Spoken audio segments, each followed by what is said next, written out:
Hey everybody, we're here with Daniel Morgan, our Senior Government Affairs Director for Europe and APAC. And today we want to cover DORA, the Digital Operations Resiliency Act, and just give you an overview of what it is and what it means for you. So Dan, can you give us an overview of what's DORA and who does it apply to? Sure. Thanks, Jan. So yeah, you're right. It's the Digital Operational Resilience Act, which is an act which is coming in across the European Union to improve cyber resilience of financial services. It's driven the idea by that financial services is increasingly relying on technology and outsourcing, and that risk now is not just concentrated within the financial entity, but is outsourced to a lot of these tech providers and regulators wanted to have a view of that. They wanted to control that because if a cloud provider goes down, for instance, then payments would start working. So this is the first time that financial regulators have started to take a close look at the technology providers. And who does it specifically apply to? Who's under scope of this regulation? The short answer is virtually everyone in financial services, everything from banks, credit institutions, pension funds, investment firms, crypto. So anybody in financial services across the European Union will have to comply with DORA. Crucially, though, it also applies directly to a number of large ICT third-party providers. So if you're deemed critical by the regulators. So this may be cloud providers, it may be people doing payments clearing, but if you're deemed critical, then you will also be directly regulated. So everyone in financial services and some of the very biggest tech players will all be regulated by DORA. I know there's 5 pillars to DORA, so can you give us an overview of each of them? Yeah, sure. So as you say, there's 5 pillars, ICT risk management and governance. So financial entities are going to have to continuously monitor their own tech stack and ICT risk. There's ICT related reporting, which means financial entities will have to report on that risk to the regulator. So if there's an incident, they'll have to gather all that data from their supply chain and their own tech stack and report that to their regulator, or what's known in the lingo as the competent authority. There's digital operational testing. So that means financial entities will have to, run tests and pen tests and ensure that, critical threat-led penetration testing for some of the largest entities, just to ensure that, they're secure in case of an attack. An important one for everyone to take away is ICT third-party risk. So financial entities are now fully liable at all times for all their third and fourth parties, which is a big shift. So obviously, even though the regulator can directly regulate some of the big tech players, indirectly by putting financial services firms on the hook for their supply chain, it has a view of all the tech providers that they need to monitor.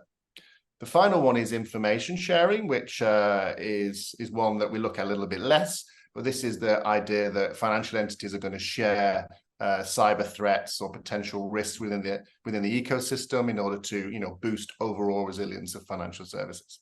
Got it. Well, it's a pretty comprehensive regulation.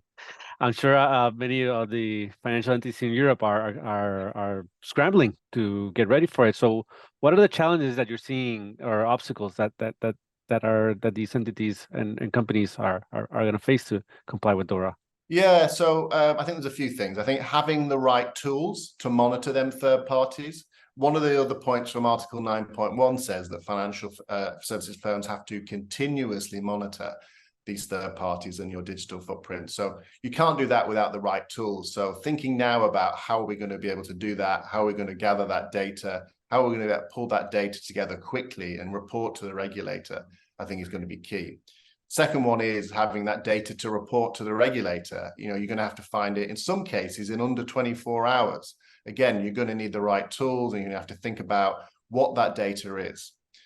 And the final one, I think, is getting the management team and the board prepared, both in terms of the compliance spend, but also getting the right KPIs to present to them, because the board and the management team are on the hook for cyber resilience under DORA. If there's an issue, they will be legally responsible. So ensuring that the language of the CISO is translated into the language of the boardroom and the management team is going to be absolutely critical to ensuring that you are compliant with DORA.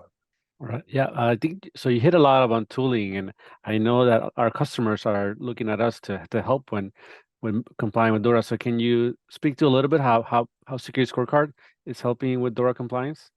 Yeah, so SecurityScorecard offers a pretty comprehensive solution for all the major aspects of DORA. So whether it's ICT risk management, again, we can gain a complete view of how your adversary sees you through products like Enterprise Cyber Risk Management Solution. As I say, what we are probably known for is third-party risk management, the cyber risk ratings. Again, our TPRM solution really helps you gain a continuous visibility over your entire third-party ecosystem, quickly validate vendors' standards and security standards, be able to respond to issues as well. Obviously, our service offering could help you with resilience testing, pen testing, tabletop exercises as well. And as I say, incident reporting, so being able to respond to regulators within hours of detection. We can help with discovering where the compromise is, identify the cause of the incidents through ratings, through attack surface intelligence, but also our digital forensics and incident response services. So it's a pretty comprehensive offering that we have to comply with DORA. Finally, I think customers want to know, and our audience wants to know, how do you start? How do you start getting ready for DORA? I know there's some deadlines coming soon. So can you share some steps on what companies can do now to get ready for DORA? Sure. So the final deadline for when everyone needs to be fully compliant is January 25. That sounds like a long time away, but regulators already, European regulators, are contacting financial entities and asking them to start to prepare. I know a few have already asked entities to carry out a gap analysis between their current strategies and the tools and the systems they will need to implement DORA. So thinking about what are you going to need. Also talk to your management team and your board about the costs and the compliance overhead, and thinking about how we're going to get ready for DORA, set aside budgets, and think about the right tools that we need as well. I also think you keep an eye on these new regulatory technical standards, which have been consulted on throughout the summer. They're going to set some of the fine details on what's in the reporting requirements, what exactly we need to monitor for in third parties. We can help you, interpret some of these new standards which are coming in, but it's still being crafted today. So I think that's another key one to keep an eye on before January 25. Well, Dan, thank you so much. We appreciate all your insights on helping on DORA and helping our audience get ready for it. So if you want to learn more, definitely go check out securityscorecard.com. No problem. Thanks a lot.